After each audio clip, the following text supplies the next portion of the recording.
Welcome to the Firehouse, the show dedicated to the brave men and women who serve our community. Hello, everyone, and how are you doing? Welcome to the Firehouse on WRHU 88.7. I am your host, Chris Moses, and sitting with me in the Firehouse today, none other than Eric McEvoy. Did I say it right? Yeah, you got it right. Good job. Right from South Hempstead. What's going on, brother? What's up? How you doing? I'm good. So, listen, for the people that don't know you, right? Mm-hmm. Tell them a little bit about you. I want to know what department. I already said the department, but what department, what company, how long you've been in, and what ranks you've held. All right. So thank you for having me, by the way. Thank you. Appreciate what you're doing here. My name is Eric McEvoy. I'm in the South Hempstead Fire Department. Okay. Been there for just almost 8 years now. I held the rank of lieutenant, and I'm currently the captain in my second year. See in a couple months if maybe that rank can change a little higher up. We'll see. All right, we'll see. But South Hempstead Fire Department, not sure if everyone knows, but it's unique. We have one house, and we do it all. We do EMS, we'll do engine work, we do truck work, we'll do MVAs. If we get a pin job, we'll handle that. So we do it all. So I think that's interesting, and I'm jumping ahead here because Mm-hmm. you just said something that was interesting, and I'm pretty sure the listeners want to know.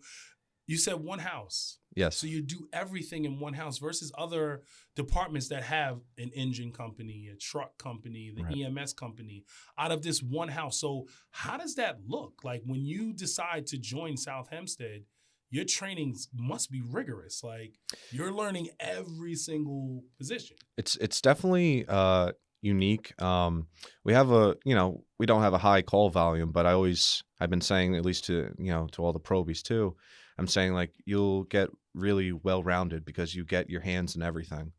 So it is unique. We respond to everything. So if we get a signal 9, inaided, we got to respond to that just as if it was a regular single 10 house fire. We do it all. Everybody goes out. Yep. That's great. I'm just thinking how that would be like for me. We're in the firehouse and we hear it, tones go off. We hear single 9, we all sit back down. Right. Right? Because I'm in the engine company. I'm not getting up. But for you, it's out the door. Yep. You're so running. The firefighters will either, if they can drive, they'll drive the bus, ambulance, and or they'll be in the crew in the back of the bus. So Okay. we do it all. All right. So got a question for you, Eric. Mm-hmm. What makes you say, I want to be a firefighter? Like what starts? Like, at what age did you say, you know what, I want to do this? Kind of walk the listeners through that and just sure. like how this started for you. So honestly, I never wanted to be a firefighter. I always, my earliest memory as probably kindergarten, I always wanted to be a police officer. Okay. That's what I do as my full-time job. Okay. So I just remember, one day it was my second semester of my freshman year at college. I went to Nassau Community. Okay. Wish I joined earlier. The fire department would have paid for it, but that's There okay. you go. Safe for Grant, just so Yep. everybody know. A little plug there. There But you go. I remember I'm just sitting home and I was bored, and I was going to school and just a part-time job, but Mhm. I was like, I needed something to do. Always wanted to serve the public, always wanted to do something. So as the chief of the department at the time lived a couple houses away. Okay. So I just told him one day, hey, I'm interested, threw in my application. And initially I was going to start as EMS. Okay. So I dabbled with that for a little bit. And to this, before the interview, I thought about, it was making sure everything. And I remember the day that I said, you know what, I don't want to do EMS. I don't want to be an EMT. I want to be a firefighter. And that was, we went to Department Ops in October. There you go. And it was night 1. I remember all the firefighters came out after the first evolution, high-fiving, joking, taking off their gear, all happy. I'm like, You're what? just watching this, like, that's where I want to be. Exactly. So right then and there, I'm like, that's what I want to do. That's what you want to do. And it started like that. I love to Yep. hear that. It's funny. We just had Charlie. We're recording here and we just did a session with Charlie and he's a FSA instructor. Yep. So I've had him a couple times. you have hit him a couple of times. Yeah. How is he? Let's ask him that. How is Charlie as an instructor? He's an awesome guy. There we go. Taught me a lot. There was a recent fire in Hempstead a couple days ago. He was upstairs helping me out, helping everyone else out. So It's funny. he's a It's great just resource. Like you always see, if you're at a fire, you're somewhere in Hempstead, you see Charlie smiling in the back somewhere. Always. He's always there. He's a good guy. All right. So how many years what did we say that you've been in the service? Approaching 8 years. 8 years. Yep. So 8 years, I know you got a story. I know you got a story or two, especially being in South Hempstead because you're doing all of it. Mm-hmm. So I know you got some stories. Talk to me. So I know you got something. So I thought about this too. I wanted to tell the first fire I ever went to because I use this as a training story, and I think I think it's important. So it was in May. Hempstead had a 2-alarm fire on Jerusalem. I forget the exact address, but my lieutenant at the time said, Eric, get in. I was low man on the pole, so. In the volunteer fire service, we do this really bizarre thing. We make the youngest guy do the hydrant. Which is the craziest. Which is probably the most important job. Which is definitely the most important job probably on the fire ground besides getting the engine there. So I'm sitting in the back, really nervous. And I remember one of the Hempstead chiefs came running up to our engine, said, "You guys need to grab that hydrant. We need water right now." So I get out. And for those who don't know, Hempstead has a different adapters and everything. Yep. So I didn't know that. So just let me just back up really quick. So for our listeners to know, certain departments, certain towns have different connections, right? And that goes for everything. That's for their hydrants, for their couplings. Some things are different, which would be crazy why we've done that. Why haven't we, everything? Everything should be universal pretty much, right? But they're not. So each rig would have, their Hempstead hydrant, their Garden City complex, and all the different things. But go ahead. I just want to make sure the listeners understand. No, yeah. So I hop out. Obviously, it's adrenaline dump anytime you go to a fire. That's right. Something that you will never experience unless you do it. So I get out, I grab the 5-inch, I grab the bag, but it's, of course, the wrong bag. I run across Jerusalem. I wrap it. I remember I don't have a radio, so that's another error. I tell the engine to go. I wave them to go. And I try wrapping it. I remember I fell the first time. I fall multiple times during the story. I fell the first time. So then that's number one. I get the cap open. I connect it, but like I said, there's the wrong adapter. So then I go to bleed it out with. I connect it right. I open up the hydrant and the thing pops off. So now I go to grab. I'm like, oh God! So I go to shut down the hydrant. And I remember there was a Hempstead cop over there. I'm like, "Sir, can you just help me lift this?" And I'll keep it PG for the podcast. He told me to kick rocks. So now I'm dragging this 5-inch that's full of water now by myself, trying to connect it back to the hydrant. I fall again. Number 2. So then I'm and he's just sitting there watching. This is hilarious. Yes. He's probably like, typical fireman. You wouldn't do that now, though. Now no, absolutely not. Help. No, of course. I always help. Never block a hydrant. There you go. So I drag it. I finally get it up back to the hydrant, and this random guy comes out of nowhere and goes, "I'm a volley in Suffolk. Let me help you." So we tried connecting it. It was like I know it was like literally the clouds opened up when you heard that. And one of my engine guys ran over with the correct adapter. We get it connected. We hook up, do the whole thing, and it eventually works out. But this is another thing, training point I drill home. I stood at the hydrant for the entire operation for 2 hours. Wow. You're not supposed to do that as you know. So I walk back. Back. Where were you at? Yeah, so I walk back and the lieutenant goes, "Where the heck were you? Would you go home?" I go, was at the hydrant. He said that. He says, "I thought you walked home." I'm like, "No, I was standing at the hydrant the whole time." So isn't that funny though? Because it's like, we don't know, when you're first starting, if no one tells you, and sometimes the older guys just assume you're going to know. Right. And it's like, you told me to do a job. You tell me I'm supposed to listen to you all the time. Right. So I'm listening to you. I'm just sitting there like this. Or they probably told me, but the adrenaline going, you're not just thinking. Like, I got to be this, and I'm focused, and you're hyper-focused exactly. on this one thing. So I always tell our probies that story. I don't tell the part where I fall multiple times. Yeah, all right. But... we don't talk about that. All right, so I got a question. I want you to walk me through a day in South Hempstead on a Sunday. For all of our listeners, Sunday is our day. So if you could walk me through a day, because again, it's unique where it's one house and everything is being done. So walk me through that day.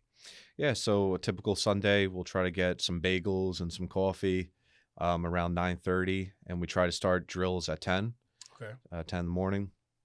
And depending on the weekend, one week it could be a fire drill, right? And then some weeks it's an EMS drill. So Okay. depending on the week, we don't really like to advertise what it is because we want everyone to be there and be well-rounded. Yeah. And, try to go out there for at least 2 hours, come back around 12, and then everyone else can enjoy their Sunday and go from there. And go from there. Okay, Yep. so that's the typical day at Yeah. or typical Sunday. Yeah. In South Hempstead. So I got a couple more. I got a bunch of questions for you, right? I got a bunch of questions for you because one thing you said was your ranks and your second year. Yes, second year as captain. Second year as captain. So your next step will hopefully be chief.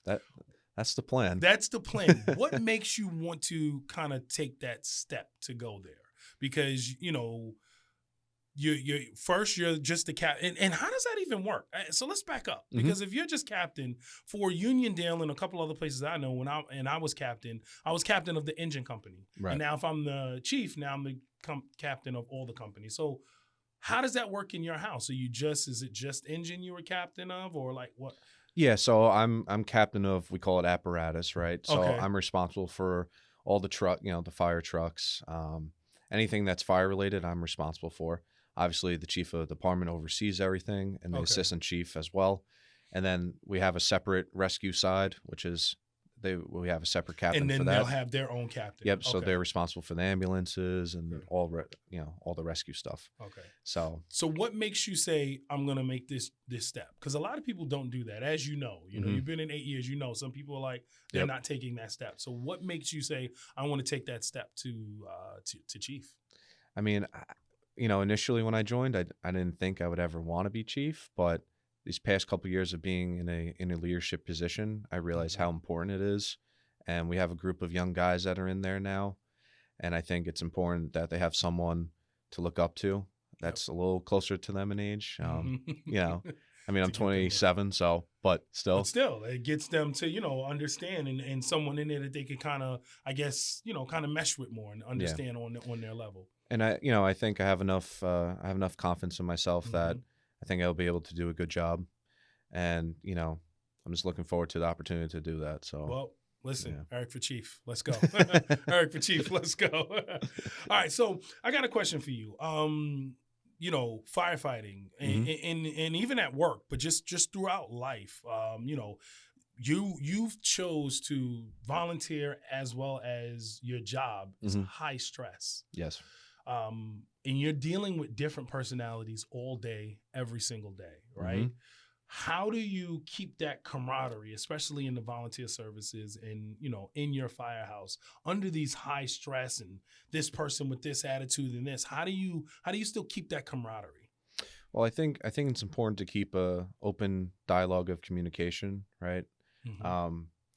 People have some type of issue or something, they'll come to me and I try to resolve it, right? But in terms of like the high stress situations, I try to really teach these, especially the new guys, about breathing and how important it is to breathe and take the extra second before you start doing your task, because if you're way over the curve and you're flipping out, you're not going to be any use to anybody.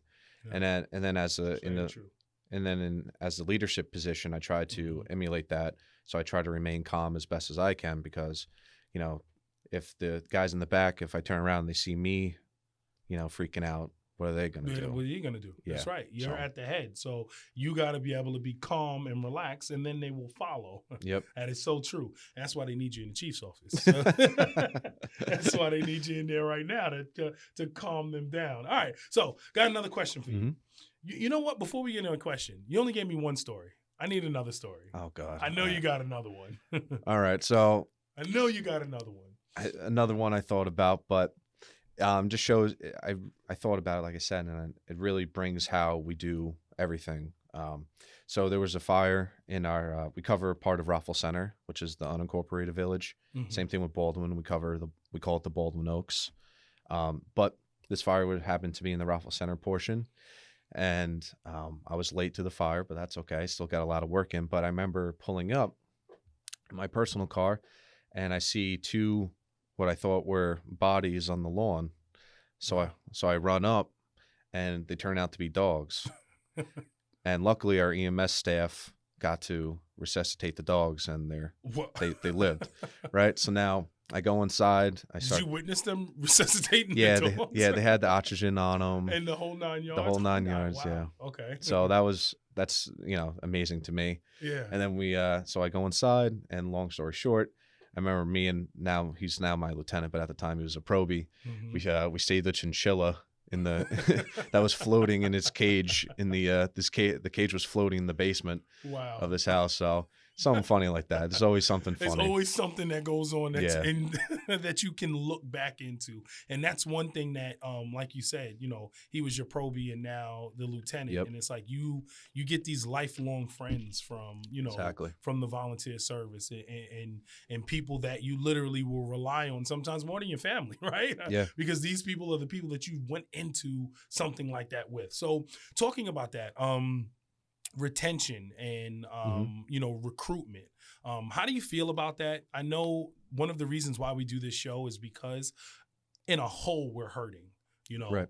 But how do you feel about retention, recruitment? What is your plan for that for South Hempstead and for anywhere else? Well, I mean, it's extremely important, especially in Long Island, the Long Island Fire Service, right? So, we have a lot of tools in the fire service. It's not just to South Hempstead, but everywhere. But what we do in South Hempstead, we have a lot of events with the community, right? So we do the Santa Claus or on the fire truck, right? Everybody loves that. Really quick before you go on, for anyone that doesn't know, for the fire departments during Christmas time, they usually will get somebody, hop up on the truck in a Santa Claus outfit, and we ride around town wailing on the horn, screaming Merry Christmas. And it is one of the things that the community loves. They love it. They all come outside, they're waving. We usually, and I don't know how you use it, we usually have a list of the different, firefighters within our company that we go to their house. So we're going through all the blocks. It's amazing. So in December, look out. If you stare it may not be a fire. It may just be Santa Claus on top of the rig. But go ahead. The firehouse is the main point of the community. So throughout the year, we'll have, little events or even like a memorial service, 9/11 service, right?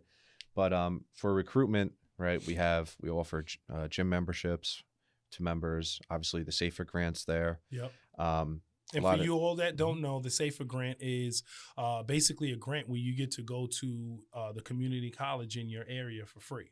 Yep. That's basically what it is. So that's Nassau or that's Suffolk, and you'll get to go for free through OEM, right? Is it? I believe so. Emergency management. Yeah. That's what it is. Yes. But it's called the SAFER grant. So definitely look it up if you're looking. And these are some of the perks he's talking about. Go ahead. We have our racing team. A lot of guys are interested in that, so that helps with recruitment.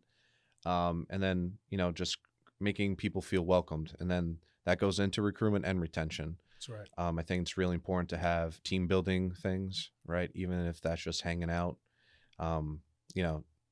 talking, just hanging out, not even just about the firehouse, talking about life, talking about the Yankees, the Mets, that's right. Maybe not the Mets, not the Mets, but just, I think that's really important. And just like I said, just making people feel welcome, because it's a big family, and especially where South Hempstead, I really feel like we are one big family. So yeah, I love that. All right. So you said something about racing. Yes. You got to talk about this. Because some people don't know about this. Oh, God. I'm from Uniondale. We used to have a race team called the Hellcats, I believe. Not anymore, but talk a little bit about racing. All right. So I don't race, but okay, it's not for me, but I love watching it. But yes. Sit down at a muster and watch what's going on. Prior to me joining the volunteer fire service, I had no idea anything about racing. But yeah, I think there's 7 or 8 events, motorized, and then they do buckets. They run up ladders. It's really impressive. It's so amazing to watch. It is, and the guys love it. We have a group, probably a team now, a big team now. I think it's like 10 or 12 guys. Wow. That are just in our firehouse. We share with other people, but yeah, the guys love it. I mean, as long as whatever works, right? Yeah, and that's beautiful. Like I really enjoy. If anyone gets a chance, go on Facebook. Literally, just type in muster or type in fire department races, and it'll come up and it'll show you when they have the races and when they have those. And it is amazing. First of all, the whole day is nice, right? Yeah. You go out there. There's people barbecuing. There's food. There's this. It's a great time. Family is out there, and you get to watch. These firefighters literally. Mm-hmm. Yeah, we're hosting a race in July 3rd for the Joe Hunter Memorial Tournament. So there you go, July 3rd. Now, Yeah. where's it going to be? It's going to be at the Hempstead Arch. At the Hempstead Arch. Okay, Yep. perfect. So. That'll be great. So make sure you guys come out and come see it, and hopefully we get some people to join after they see that. Yeah, why not? That'll be great. All right, so got another question for you. What is a common myth that you want to debunk right now? Now, there's been many. Some people said we don't get cats in trees. Charlie was here earlier. He said he got an iguana out of a tree before. But what is a common myth you'd like to debunk right now for the listeners? All right. Well, my coworkers always rip on me saying that we save cats out of a tree. But yeah. a myth that I have heard is that we don't go into burning buildings, which is not true at all. No, not true at all. So we go in. Long Island firefighters were really aggressive. Mm-hmm. And so, yeah. And it's so true because people don't, especially if they haven't lived in Long Island their whole life, they don't realize that because all they know is FDNY. So when they see us, they're like, well, when's the fire department coming? We're here. And we're going to go inside. Like, wait, you're going to go inside? Yeah, we're going to go inside. And some people don't believe that, you're doing this for free? Like, Yep. yes. It's the love of what we want to do. Exactly.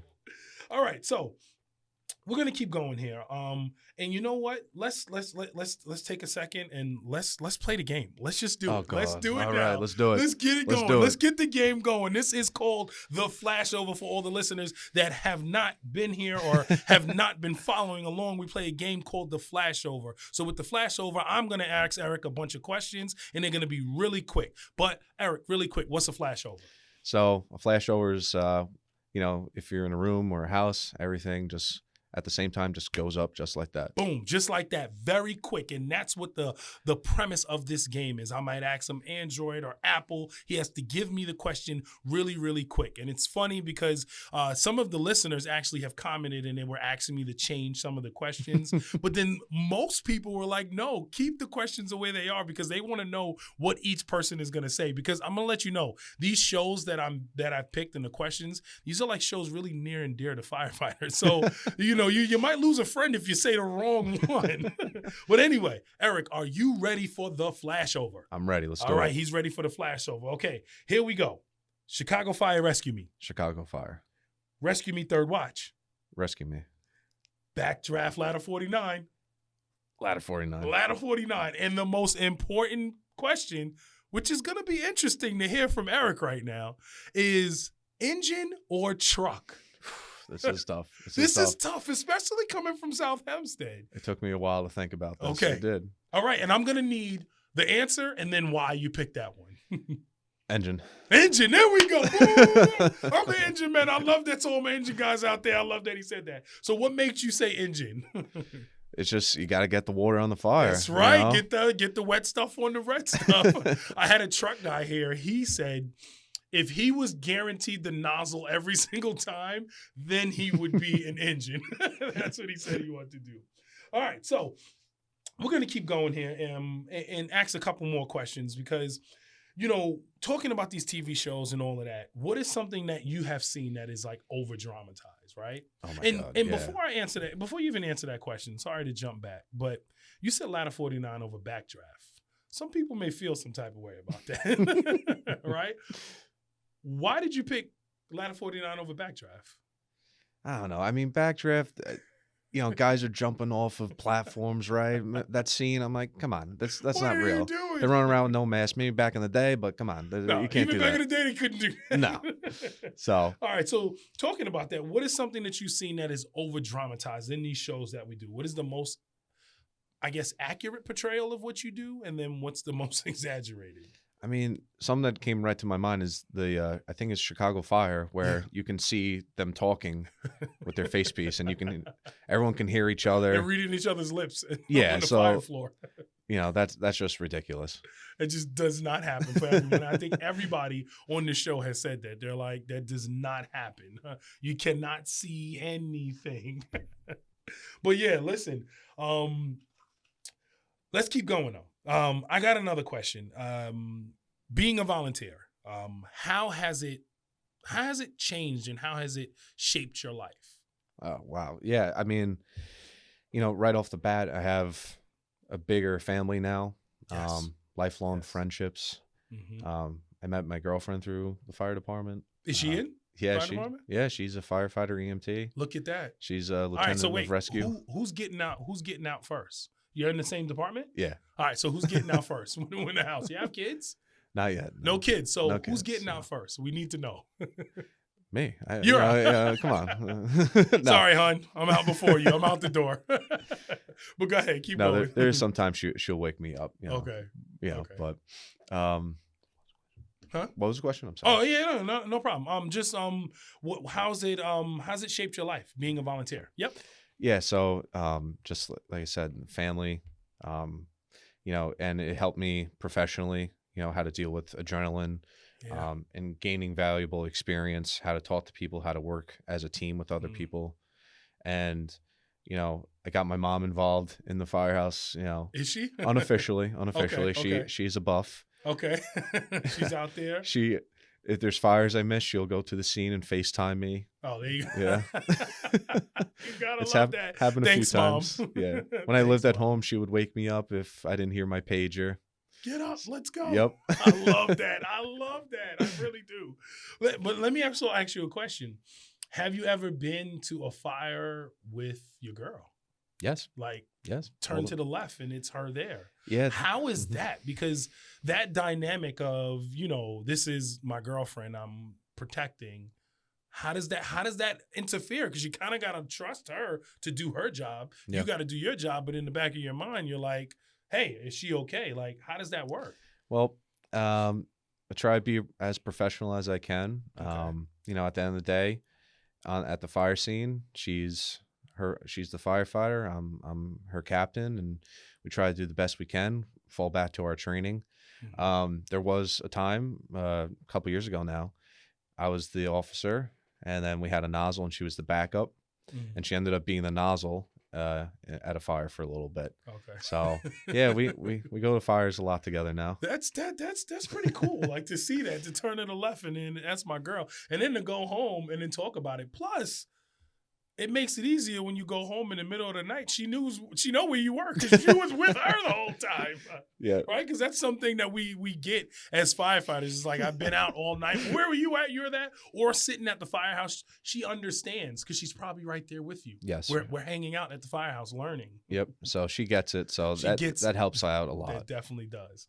All right. So I got another question for you. What is one piece of advice that you'd want to give to someone that's considering joining the volunteer fire service, or even someone that's in right now? And what do you think that will make them want to stay? I mean, I would just tell them to stick with it. Especially, you can do it. There's a spot for anybody, right? That's right. Mm-hmm. If there's a member that's having doubts, whatever, just have a talk. It's important to have an open dialogue about everything. Mm-hmm. And then for the new guys, right, just be a sponge, right? Get ready to learn, make good connections, and just be ready to go, because it's important work that we do. It is very, very, very important work that we do, if you don't know. But it is very, very, very important. All right. So shout out your Instagrams, your anything that you want someone the South Hempstead Fire Department, their Facebook, so people can follow. So our Instagram is South Hempstead FD, okay. And then our Facebook is South Hempstead Volunteer Fire Department. So there you go. Say it again. South Hempstead Volunteer Fire Department. There you go, and that's the Facebook for you guys to kind of join and reach out to them. If you do, live in that area, please reach out to them through Facebook, through Instagram, and they will get you going. Yeah. Right. And I failed to mention, we opened up our district a little bit for outside our district to let members join. So that's important good. too. That's good. That Is there helps like a radius or? we take it on a case-by-case basis, Okay. but we have guys who live a few miles away that are making great percentages. So Okay. yeah, because it's all about if you want to be there. If you want to Yep. do it, it doesn't matter how far away you are. You'll figure out and Yep. you'll get there and we'll do it. work So- with you. So And it'll work. Okay, so please, you heard what he said. Like, even if you're a little bit farther away, please come by and they will work with you. They do it on a case-by-case basis. And even if that didn't work out, look at another fire department that's over by you. exactly. Either way. There's always ways to get involved and get involved with the community. So, Eric, am I forgetting anything? Is there anything that I'm forgetting that you want to bring up or anything like that? I think that's it. I'm drawing a blank now, of No, course, that's right? all Put right. me on the spot. It's all right. It's all right. It's all right. Because I just want to make sure that we're not forgetting anything. That you know what? I do got another question as I'm thinking about it. With South Hempstead, is there in the house, and we don't want to go too much into it, but is there any? I don't want to say rivalry, but is it that engine and truck kind of thing there, being all in the same house, right? Because normally, if this is engine, this is truck, and we're always like, yeah, truck this, yeah, engine this. But now we're all sitting in the house looking right across each other on the apparatus floor. No. Do you guys get any of that? No, we do it. We do it all. You do it all. So there is no No, hey, no I'm rivalry. Just engine, No, we're I'm good. just truck. No, we're good. A couple of years ago, maybe, but Okay. that's when we had our Quint. This a Okay. couple years ago, but no, there's no rivalry. Okay, please explain to the people what a quint is, Oh, because a God, lot of yeah. people don't know. All right. I So, love a quint. Please explain. oh, so for the viewers, a Quint is an engine and a ladder There you go. combined. It's a hybrid, pretty much. You know, it does it all. It does the So, whole thing. So who gets to drive that? That's the question. And how do you do that? Like normally in a lot of fire departments, at least I know in Uniondale, it's seniority. The guy that has the most, they pick what they want. Does it kind of work like that? Like, how does that work? So right now we're operating with only 2 engines, Okay. but we treat our second engine more like a rescue truck, right? Okay. Type of deal. But we try to do, senior based,